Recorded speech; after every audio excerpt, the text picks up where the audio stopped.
side one just run out, so I forgot. We want to ask him another question about his age. How old are you, Brother Jim?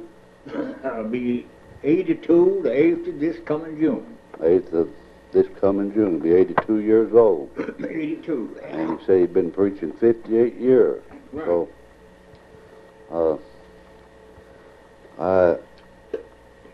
we stopped there on Pitney. Brother Jim sent, during the time at Pitney, come back in the church, and you got him lined out. Why, you put him on a mission, didn't you? Foreign mission. Yeah. Go ahead, Dan. And what did he go to? He pastored Fellowship Church. Didn't have a pastor. When I took that view up there, he didn't have a pastor at Fellowship, neither Rock Hill nor Charlotte or New Polly. And Pitney stayed down there a couple of years, and he had held some good revival, and he getting along good in the church. And then he gave it up and went up to Charlotte and pastored up there and was doing good. He was having baptized, so baptized 2 or 3 times up there. And they all liked him. And then somebody from South Dakota, some preacher, read him a letter. He got some literature, and he got that literature while that man was on there wanting him to pastor a church in South Dakota. He said he was out of pastor. And, well, Pitney resigned and quit at Charlotte and went up there. Him and his wife and some of the boys went up there twice before we moved and held a revival. And also then he lingered along the mountain back there and moved his stuff on sometime in January, 4th of January, moved all his stuff up there and stayed 2 years. And then some of them told him about Jane's mother need help with her, and they moved back. And he went back since that and held another revival. And so everything looking dull, and that review at the Red Oak, I give Fellowship a pastor, and I give Rock Hill one, and I give Charlotte New Pollock one. And I sent Pitney. I see what it's all about now. You see, I didn't understand that going up there, but I was scared not to. But I understand it now that Pitney, I sent him on a foreign mission, and he done good. And he went to Pastor Church, and he picked up beach for it. He was done good and still doing good. And it might have been that that's the reason the Lord wanted me up there, to get him out of the nicket he was in back there, backsliding. And so I did that, and then... We'll get off on that then, Brother Jim, about the church at Red Oak. So we are going to have, nothing happen, Lord's will, we'll have church up there April the 12th. Isn't that what we said on April the 12th, I believe it was. Yeah, April the 12th. And so, anyway, I'd like to ask you this. How long did you know my daddy? How long did I know your daddy? Yeah. Well, I knowed him way before he married. I was just a small kid. He married in 1914, best I can remember. And 19 and 13 or 14. I remember he coming to my house and going to Shea Brothers store, and my daddy, he was single. And my daddy told him, said, I know what you're doing. Said, you're talking to a black-eyed woman. Said, you're going to get married pretty soon. And he said, yeah, that's right. And he was just about 20 years old. He was 11 years older than me. Now, you know, that put me about 9. Yeah. And so he did, and I remember this. I remember going with my daddy to an old man Langfield, lived up on top of the mountain there. I went there to buy a cave with him, and we ate dinner with him, and bought a little bull calf, was a star this for. And so Link told us that Brother Jim is around there. He's got a mate to it exactly. He's got a little white spot. Said, and you can go around and get hit. Said he'd tell it to you. Said he's sick, and he's in the bed and in and out. And I went around there with my daddy, and it was a young orchard. We went in there, first went into a gate. I don't remember seeing the gate there since that. It must have tore out and put a fence. And you could stand on the ground and pick a basket of them little young apples that was red, just blown through there on both sides and power. And I went there with him, and we went in, and my daddy got up and talked to him. He said, yeah, you can have the cash for $1.50. And we give $1.50 for that little lake. Well, old man paid him. My daddy paid Boomer Jim, we call him, Blank's brother. And we also paid the old man Link, and they sent the bill on Matthew back at him. I went around there and got him. That's the last time I seen old man Jim Phillips, Boomer Jim. It wasn't long out of that till he died. He died in 1911. That's my mother's daddy, wasn't it? Yeah, that's your grandpa. Yeah. Your grandpa, and he died in 1911. And so that we you was over at Clinchmore during the washout too, wasn't you? Yeah, I was in that washout, and the night you was there with your school bus, if you remember what I'm going to tell you. Yeah, I remember. And you traded some and got some flour or something. I don't know. Beans and... Yeah.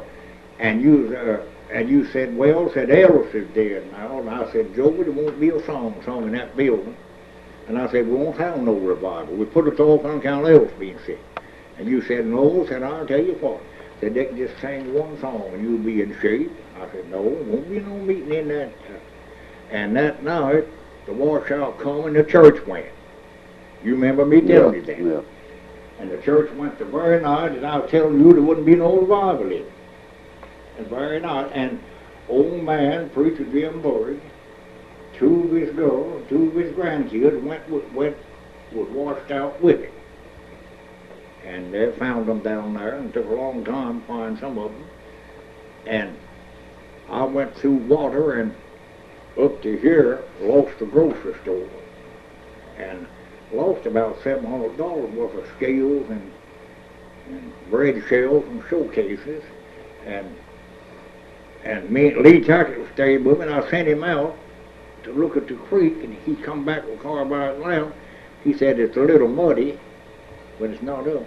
In about 10 minutes, we heard clear rock roll. And I said, my Lord, I said, let's examine that. And I was laying on the bed and didn't tie my shoes up. And we opened the door where I had the stove here to pour open that tin port, from one end to the other, and it was as wide as that. It's a pour. And coming down, I said, let's get out of here. Oh, my Lord. I said, let's get out of here. Just about time we getting out of there, and I didn't take time to get I had a check washed away, for $84.15, and got it made up, and that's all I got. Cleveland Mine Company made it up to me. And as we went out, we went through water up to here. And I looked up toward that bridge, and there was coming trees down. See, some old trees are coming down the bridge. And I run over there and run into Carly. She lived in the Fred Button house, I believe. And I run in there, and he had old man Jim had a truck, and he was driving it. And his wife wasn't stout, and was standing on the porch. I run over there, and he jumped in the truck, and the end of it tipping up, and wanted us to push him still deeper down there. The truck wouldn't start. And I said, get out of there. I said, you can't start that truck in that water. He's up on the bed dead, coming down the road. And so and his wife were crying, said, get him out of there, get him out. I said, get out of there. You got better sense than that. I said, get out of there. And he didn't want to get out. and grabbed some bushes, rose bushes, getting up on the porch, and there went the Troy. I saved him.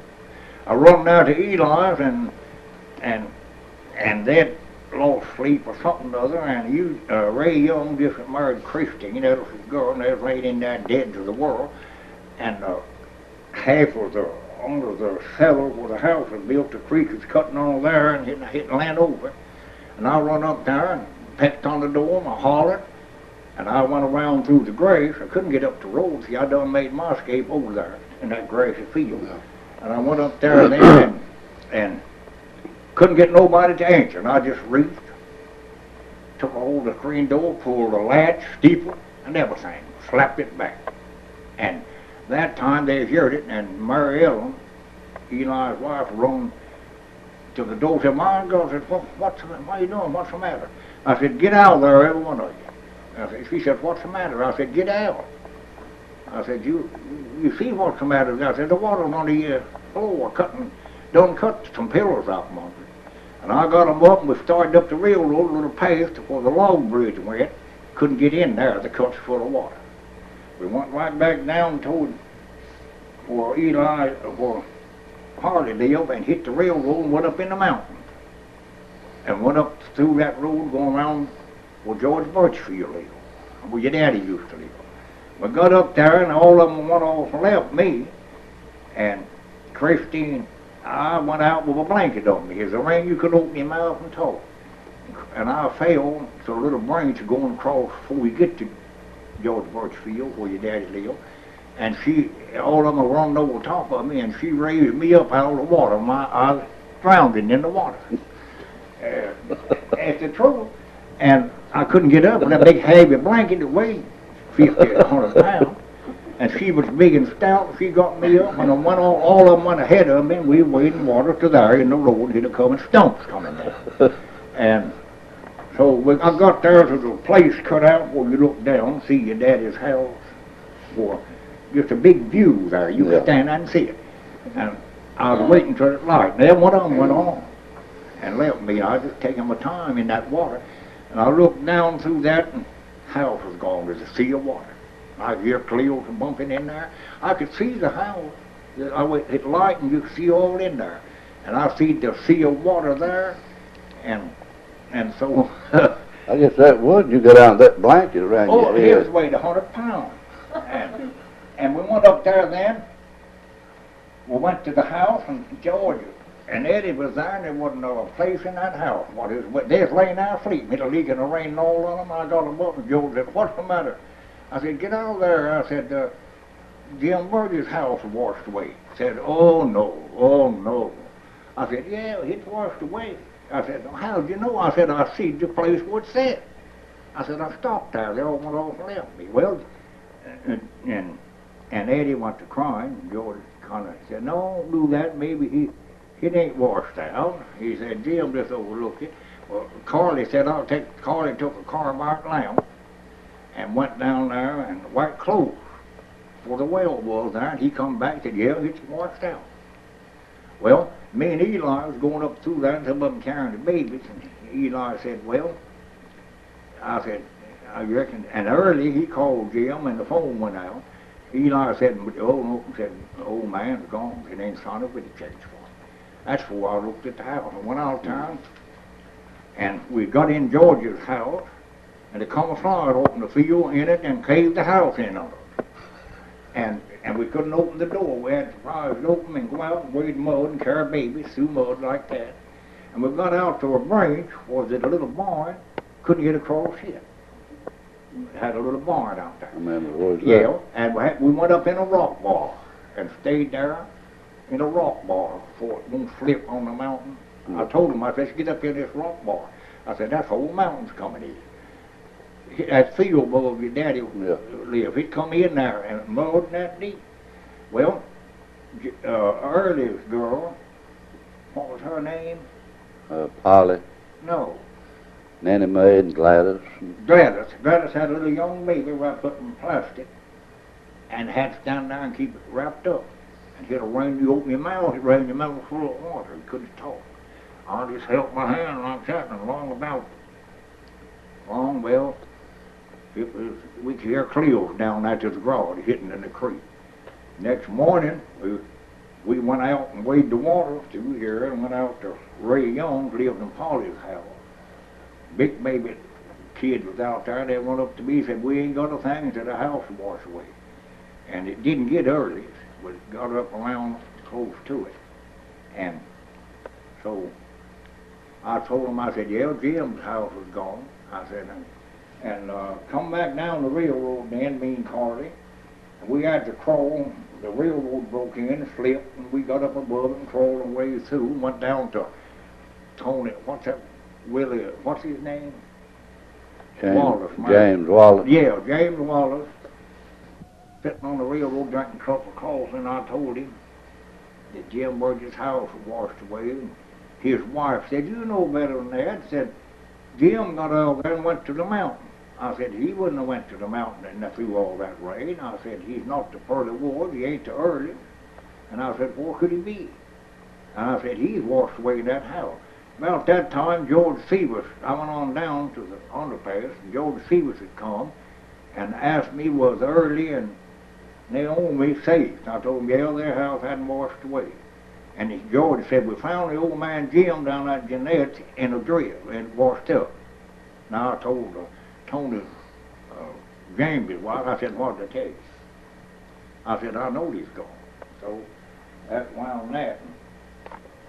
So I lost about $2,400 in it. Didn't grieve over the bill, but I did grieve over the death of them people way away. But that don't bring it back. That was the year of July 24th, 1965. Yeah, July 24th, 1965. Is right. So I lost about $2,400 in that, and I guess it's good for me. I was in the wrong attitude. Well, if you hadn't been drowned at that blanket and it tied around that big heavy blanket and it wrapped around your head. It fell. I was going up a little hill and it fell, and the water coming down that deep, and Christine come by and them were running over top of me, lift me back up, and I throwed the blanket over. Threw it over, just drug it. And so I went through all of that, and still I'm here, just barely can go. After all of that, the Lord used me. Had a purpose, didn't he? I had a purpose for it. I hated that them washed away, but I come in 5 minutes though. I waited walking like that with sycamore trees coming down the highway. Just going down. Roots of sycamore washed up. And we had to door them in. I don't see how any of you escaped beyond. Well, that's right. I escaped with the skin of my teeth. And listen, I went over to Carter and got him out of the truck and bagged him out of it. And then I went up through that grassy field, get Eli up. The church house was laying over. Don took the pillar out on the lower side and the windows like that. And I looked at my store, where I had the store. Did it wash away the store? Yeah, the store washed away and everything. I had about $700 or $800 worth of equipment. I thought you had a pretty good. Oh yeah, I had scales, bread cases, and a pair of scales cost $350. You know, you could run everything on it. Yeah. And when I was going up, get Eli up, the church house was laying over like that. The lower side went down and turned the windows towards Eli. And I got them up, and by the time I got them up and we started up the railroad, the church house was gone. That's how quick it went. It was done gone. And it just left the floor of my store. And I was selling pop up there, and some of them, I don't know who it was, some of them people lived in it, said my beer joint washed away. And they went out in there, and I had a cooler cost $250. And they went out in the drift and found them pops that didn't get broke. And they said I was drinking Richard Jim's beer. And it went that way, and they got a hold of it and just set me afire with it. And it wasn't, I was selling pop. And that same night, the washout come, I spent $83 to Bartow. Spent $83. Never got a dime out of it. That gets back to what you're reading there. You can't do nothing against the truth, but for the truth. Yeah, that's right. And So a lie never gets That's nowhere, does it? been 22 years this July. And God spoiled me 22 years, and I don't know what. I ain't going to question God about it, but I've got just a few more years to go. May not live as long as you said me in Fletcher. It's been about 5 months. Yeah, you got about another month. Got another month to fulfill your promise. But by the help of God now, listen, by the help of God, and by the virtue that dwelled in me on the 8th day of March and 30, I'm not uneasy. I got something to carry me over. Now, I'm not living in the sunshine. I've done things that I ought to do. We all have. Yeah, but still, I know the way back. I know that God has done something for me. The night the light shined in the little log cabin, when I jumped up, I said, bless God, the Lord has saved me. And don't you think I've been saved ever since. But the Lord don't do none do. And Sarah, my wife, she's screaming and hollering, 2 kids in the bed. And me down there praying on the hearthrug. Said, you want me to pray with you? I said, no, pray for yourself. I was in trouble. But when I give up to die, I said, Lord, I'm going to die this shape, something like a house. When I give up to die and come down willing to die, just come as willing as anything, if you just went in the light period. And there was a little low cabin. I'm a tall man. There's a little cabin with the boards took out here and there. Somebody took them out for kindling or something. When I was shouting through that house, I was jumping, I'm praising the Lord, He saved me. My head, I'd have to lower my head from the johnson, but I went up in them holes. The Lord pried the holes for me. I didn't pay no attention to the johnson laying across my neck and head, but somebody took them out melting greasy, just a big hole here and yonder. And every time I jumped, you drive a wheelbarrow, in my head, it went in them holes. Melt burnt that for kindling. Yeah, and maybe, I don't know. Yeah, I guess you did. Yeah, I was down. But now the Lord fired them holes there. I lived in the shack. Jack and Eddie was mine there. And in places you'd have to lower your head.